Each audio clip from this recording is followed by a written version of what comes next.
So far in Idaho this year, late blight has been identified everywhere from Cassia and Minidoka County all the way up to Jefferson and Fremont County.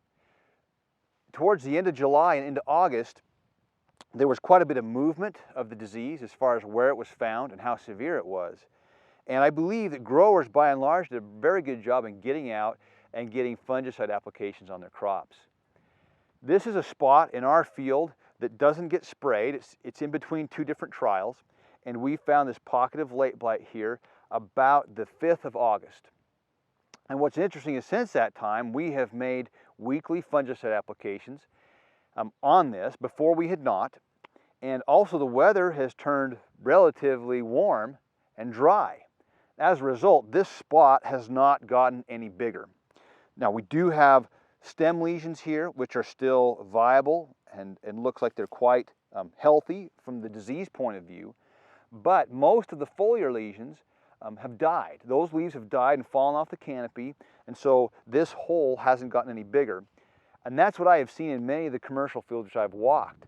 A lot of the late blight is probably 1, maybe 2% of the leaves that you might see in the field, and most of those lesions do not look like they're actively producing spores. So I believe the weather and the grower's response to the late blight has really kept the disease in check and kept it so it hasn't become a huge issue. We do have some fields which show some pretty severe disease and pretty significant problems, but in the cases I've been aware of, there has always been some explanation, whether it be a late fungicide application or a missed fungicide application altogether. So in those cases, we understand why the late blight might have been more severe. But for the most part, I believe growers have got it under control, and this hot, dry weather is helping us.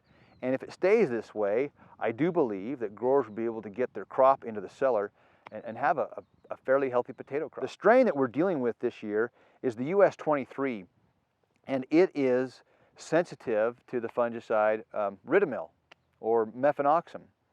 And we saw that growers who had used a mefenoxam or metalaxyl program early in the season, mostly to target pink rot or Pythium leek, they had really good control of late blight. So the fact that this strain was sensitive has led to growers being able to control this disease very well. In fact, in our field right here, we had 2 applications of Ridamil. This plot did not get any.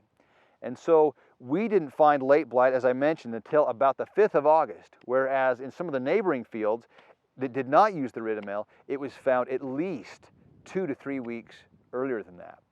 So if we had a way of knowing what the strain was going to be, we could actually use a mefenoxam-based fungicide such as Ridamil early in the season, and it would do an outstanding job at providing protection against late blight. Because unlike most other fungicides that we use, Ridamil is completely systemic. And so it is able to move all the way throughout the plant. So by putting it on, I can get even if I don't get great coverage, the Ridamil can move in the plant and provide top to bottom coverage of the foliage against the late blight pathogen.